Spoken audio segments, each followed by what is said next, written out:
ಆತ್ಮೀಯ H16 news ಅರ್ಥಾತ್ ಸೀತಾರಾಮ್ ನ್ಯೂಸದ ವೀಕ್ಷಕರೇ, ನಾನು ನಿಮ್ಮವ ಎಂ ಆಯುಧ ಮಲ್ಲಪ್ಪ ಜೊತೆ ಅವರು.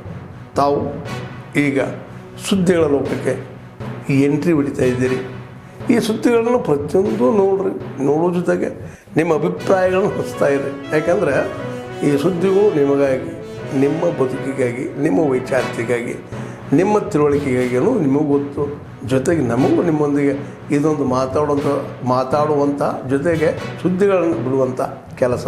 ಈ ಕೆಲಸದಲ್ಲಿ ನಾವು ನಿಮ್ಮೊಂದಿಗೆ ಇದ್ದೀವಿ ಅಂತ ಹೇಳ್ತಾ ನೋಡ್ತಾ ಇರಿ ಸುದ್ದಿಗಳನ್ನು.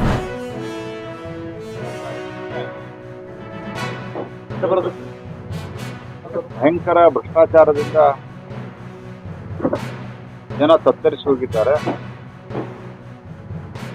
ಅನೇಕ ಕಡೆ, ವಿಶೇಷವಾಗಿ ಬೆಂಗಳೂರಿನಲ್ಲಿ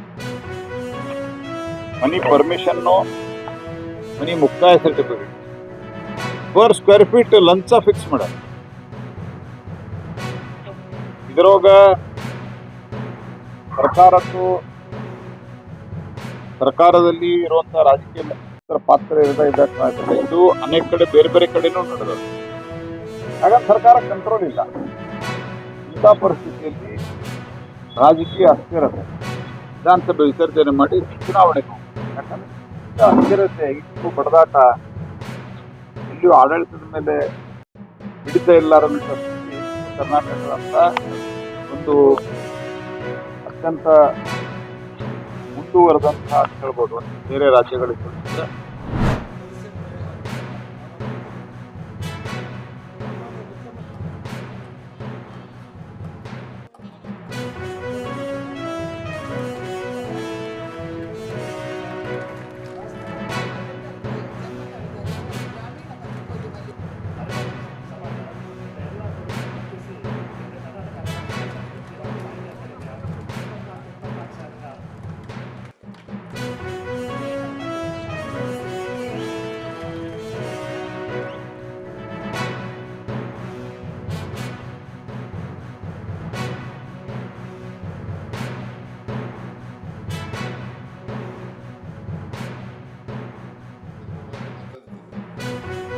ಸ್ವಾಗತ ಮಾಡಿದವರು ಅದೇ ಭಾಷೆಯಲ್ಲಿ ಸ್ವಾಗತ ಮಾಡಿದ್ರು ಅಂತ ಕೇಳಿದ್ರು. ನಿಮ್ಗೆ ಅರ್ಥ ಆಯ್ತಾ?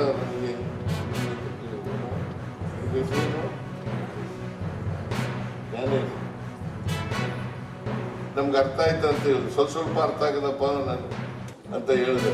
ಅದರಿಂದ ಒಂದು ಕನ್ನಡ ಭಾಷೆನೇ, ಕನ್ನಡ ಭಾಷೆ ಅರೆ ಭಾಷೆ ಆಗಿದೆ ಅಷ್ಟೇ. ಅದರಿಂದ ನೀವೆಲ್ಲರಿಗೂ ಕೂಡ ಶುಭವಾಗಲಿ ಅಂತ ಹೇಳಿ ಆಶಿಸ್ತೇನೆ. ನೀವು ಕನ್ನಡ ಎಂಥದ್ದು ತುಳು ಅರೆ ಭಾಷೆ ಅಕಾಡೆಮಿಯ ಅಧ್ಯಕ್ಷರು ಇಲ್ಲೇ ಇದ್ದಾರೆ.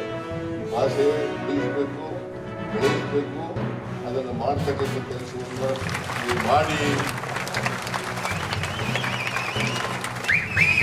ಆಮೇಲೆ ನಾನೇ ಈ ಭಾಗಮಂಡಲದಲ್ಲಿ ನಾಡಗೌಡ ಸಮುದಾಯ ಈ ಭವನ ಇದೆಯಲ್ಲ, ಈ ಭವನಕ್ಕೆ 1 ಕೋಟಿ ರೂಪಾಯಿಯನ್ನು ಕೊಟ್ಟಿದ್ದೆ.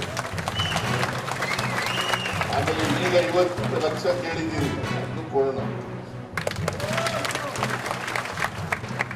ಬೇರೆ ಬೇಡಿಕೆಗಳಿದ್ದಾವಲ್ಲ ಅವನ್ನೆಲ್ಲ ಪರಿಶೀಲನೆ ಮಾಡಿ ನಾನು ಅವರಿಗೆ ಪರಿಹಾರ ಕೊಡ್ತಕ್ಕಂಥ ಪ್ರಯತ್ನವನ್ನ ಮಾಡ್ತೇನೆ ಅಂತಕ್ಕಂಥ ಮಾತುಗಳನ್ನ ಹೇಳಿ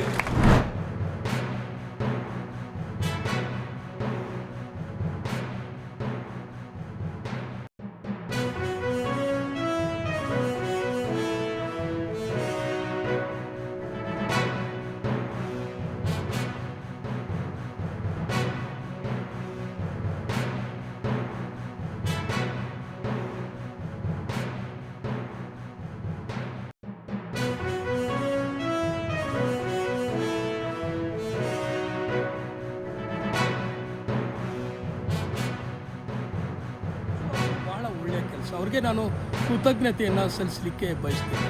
ಯಾಕೆಂತಂದರೆ ಇವತ್ತು ಕಾಡ್ಲಿ ಪ್ರಾಣಿಗಳಿಗೆ ಮೇವು ಸಿಗದೆ ಇವತ್ತು ನಾಡಿನತ್ತ ಎಲ್ಲ ಬರ್ತಾ ಇದೆ. ಇಲ್ಲಿ ಬಂದು ರೈತ ಬೆಳೆದಕ್ಕಂಥ ಕಬ್ಬು, ಭತ್ತ, ರಾಗಿ, ಜೋಳ ಇನ್ನೂ ಹಲವಾರು ಬೆಳೆಗಳನ್ನ ಮೇಯ್ಕೊಂಡು ರೈತ ಬಹಳ ಕಷ್ಟದಲ್ಲಿದ್ದಾರೆ. ಮೊದಲೆಲ್ಲ ಫಸಲು ವಿಮಾ ಯೋಜನೆ ಬರ್ತಕ್ಕಂಥದ್ದಕ್ಕೆ ವಿಮಾ ಯೋಜನೆ ಅಂತ ಇತ್ತು, ಅವ್ರಿಗೆ ಮಾತ್ರ ಸಿಗ್ತಾ ಇತ್ತು. ಈ ಯೋಜನೆ ಜಾರಿಗೆ ತಕ್ಕ ಬಂದ ಮೇಲೆ ಪ್ರಧಾನಮಂತ್ರಿಗಳು ಇವತ್ತು ಎಲ್ಲ ರೈತರಿಗೂ ಸಿಗ್ತಕ್ಕಂಥ ಕೆಲಸ ಆಗ್ತಾ ಇದೆ. ಜಿಲ್ಲೆಯಲ್ಲಿ ಹೆಚ್ಚು, ಕರ್ನಾಟಕದಲ್ಲೇ ಚಾಮರಾಜನಗರ ಜಿಲ್ಲೆಯಲ್ಲೇ ಹೆಚ್ಚು ಅರಣ್ಯ ಪ್ರದೇಶ, ಅದರ ಪಕ್ಕದಲ್ಲಿ ಜಮೀನು ಇರ್ತಕ್ಕಂಥ ಬುಡಕಟ್ಟು ಜನಾಂಗ, ಪರಿಶಿಷ್ಟ ಜನಾಂಗ, ಇತರ ಎಲ್ಲ ರೈತರಿಗೂ ಈ ಒಂದು ಫಸಲ್ ಬಿಮಾ ಯೋಜನೆ ವಿಸ್ತರಣೆ ಮಾಡಿರ್ತಕ್ಕಂಥದ್ದು ಭಾಳ ಅನುಕೂಲ ಆಗ್ತದೆ.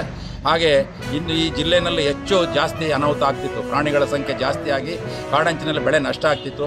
ಈ ಯೋಜನೆಯನ್ನು ರೂಪಿಸಿರ್ತಕ್ಕಂಥ ಕೇಂದ್ರ ಸರ್ಕಾರಕ್ಕೆ ಅಭಿನಂದನೆಯನ್ನು ಸಲ್ಲಿಸ್ತಾ ಇದ್ದೇವೆ. ರೈತರು ಭಾಳಷ್ಟು ನಷ್ಟವನ್ನು ಅನುಭವಿಸ್ತಾ ಇದ್ರು. ಇದನ್ನು ಪರಿಗಣಿಸಿ ಕೇಂದ್ರ ಸರ್ಕಾರ ಈ ವಿಮೆಯನ್ನು ವಿಸ್ತರಣೆ ಮಾಡಿದೆ. ಮತ್ತು ಅಪಾರ ಮಳೆಯಿಂದ ಏನು ನಷ್ಟ ಉಂಟಾಗುತ್ತೆ ಅದಕ್ಕೂ ಸಹ ಪರಿಹಾರ ಕೊಡೋದಕ್ಕೆ ತೀರ್ಮಾನ ಮಾಡಿರ್ತಕ್ಕಂಥದ್ದು ರೈತರಿಗೆ ಅತ್ಯಂತ ಅನುಕೂಲಕರ. ಮತ್ತು ಮಧ್ಯಮ ವರ್ಗ, ಬಡ ರೈತರಿಗೆ ಇದು ಭಾಳಷ್ಟು ಹೆಲ್ಪ್ ಆಗುತ್ತೆ, ಸಹಾಯ ಆಗುತ್ತೆ. ಕಾಡಂಚಿನ ಗ್ರಾಮಗಳಿಗೆ ಆಗುತ್ತಿದ್ದ ಬೆಳೆ ನಷ್ಟವನ್ನು ಕಡಲೆಕಾಯಿ, ಭತ್ತ, ರಾಗಿ, ಮುಸ್ಕಿನ ಜೋಳ ಈ ಎಲ್ಲ ಫಸಲು ಬೆಳೆ ನಷ್ಟವನ್ನು ಪ್ರಧಾನಮಂತ್ರಿ ಫಸಲ್ ಬಿಮಾ ಯೋಜನೆ ಸೇರ್ತಿಕ್ಕಂಥದ್ದು ಸ್ವಾಗತಾರ್ಹ.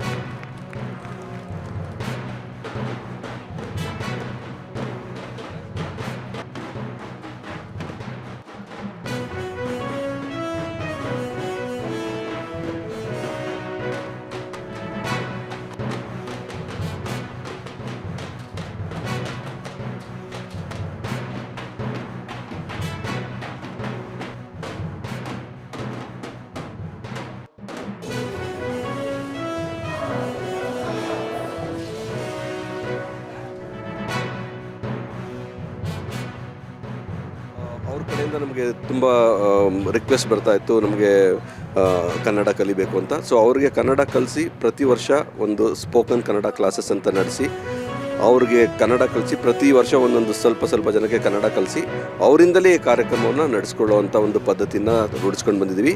ಈ ಬಾರಿ ವಿಶೇಷತೆ ಏನಂದರೆ, ಈ ಬಾರಿ ನಾವು ಒಂದು ಕಾರ್ನಿವಲ್ ಥೀಮ್, ಅಂದರೆ ಸಂತೆ, ಸಂಭ್ರಮ ಸಂತೆ, ಒಂದು ವೈಭವ ಸಂತೆ, ಕರ್ನಾಟಕ ವೈಭವ ಸಂತೆ ಅಂತ ಒಂದು ಪರಿಕಲ್ಪನೆಯನ್ನು ಇಟ್ಕೊಂಡು ಇದನ್ನು ಆಚರಿಸ್ತಾ ಇದ್ದೀವಿ.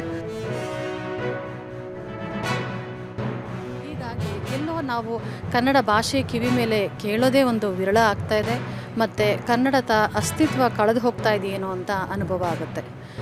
ಈಗ ಎಲ್ಲಾದರೂ ಹೊರಗಡೆ ಮಾಲ್ಗೋ, ಸಲೂನ್ಗೋ ಅಥವಾ ಕ್ಯಾಬ್ ಡ್ರೈವರೋ ಯಾರಾದ್ರು ಸಿಕ್ಕಿದ್ರೆ ಅವ್ರ ಹತ್ರ ನಾವು ಕನ್ನಡದಲ್ಲಿ ಮಾತಾಡೋಕ್ಕೆ ಶುರು ಮಾಡೋದಿಲ್ಲ.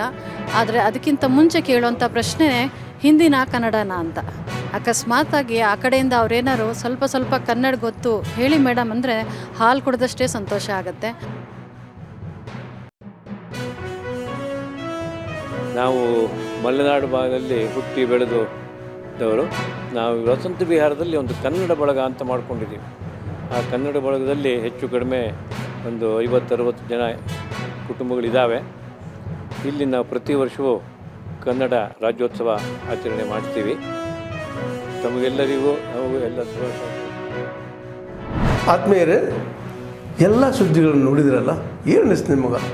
ಇದರಲ್ಲೇ ನಿಮ್ಗೆ ಲೈಕ್ ಆಗಿರ್ಬೋದು, ಡಿಸ್ಲೈಕು ಆಗಿರ್ಬೋದು, ಕಾಮೆಂಟ್ ಬೇಡಪ್ಪ ಅಂತೂ ಅನಿಸಿರ್ಬೋದು, ಕಾಮೆಂಟ್ ಮಾಡಬೇಕಪ್ಪ ಅನಿಸಿರ್ಬೋದು, ಶೇರ್ ಮಾಡಬಾರ್ದಪ್ಪ ಅನಿಸಿರ್ಬೋದು, ಅದು ಮಾಡಬೇಕು ಅನಿಸಿರ್ಬೋದು.